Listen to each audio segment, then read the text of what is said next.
and readers. My name is Etty Lowenstein and I'm the owner of Plonk Wine Merchants. So today we're going to talk about wine color and what the color of a wine can really tell you about the wine without having any other information about the wine, including its vintage, the grape variety it's made from, and the region in the world where it comes from. So I've set up two sets of wines. We have a set of white on this side and a set of red wines on this side. And I'm going to tell you a little bit about each wine. And we're going to sort of guess and estimate what the wine might be just by looking at it and just by staring at the glass and telling a little bit about the wine based on its color. So the first thing I want to talk about is age in wine. Now, you can really tell a lot about the wine's age by looking at the color of the wine. So for instance, the first white wine I have here is very light in color. It's a pale straw yellow. It is totally different than wine number 2, which is a honeyed, deep, dark golden yellow. So wine number 1 is most likely fresh, young. It's probably from a very recent vintage.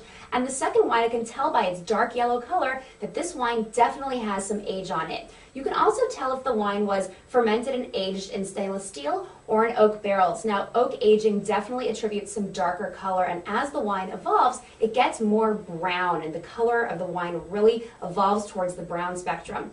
Now, just by looking at the glass, I can sort of estimate that wine number 1 is probably something lighter in style, like a Riesling, a Sauvignon Blanc, or a Pinot Grigio. And based on the color of wine number 2, I can pretty much estimate that it's going to be something in the family of an aged Chardonnay, maybe a Chardonnay from California, or maybe an aged Chardonnay from Burgundy in France.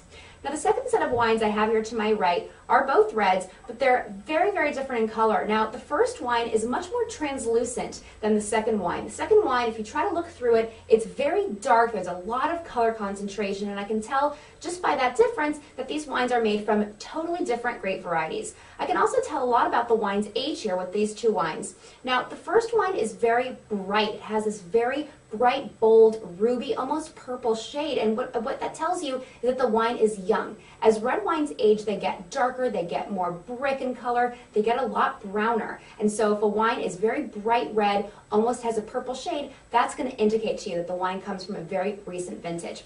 Now again, looking at these two wines, I can tell that wine number 1 is made from a light-bodied grape, something that has a thin skin, because the color in a wine comes from the skin. That's where all the pigment is held. So if I had to guess, I would say just by looking at wine number 1, the fact that it's so light and translucent, it's probably something like a Pinot Noir or something of the equivalent. If I had to guess what red wine number 2 would be, it's probably something like a Cabernet Sauvignon, a Zinfandel, a Syrah, something that has a lot of deep color extraction. These are thick-skinned grapes that have a lot of pigment in the grape. So what happens is when the grape is crushed and all the juice comes out of the grape, you're going to get a lot of deep, dark color extraction. So hopefully this little primer has given you a few tips that you can use next time you're trying to figure out what a wine is strictly by looking at it.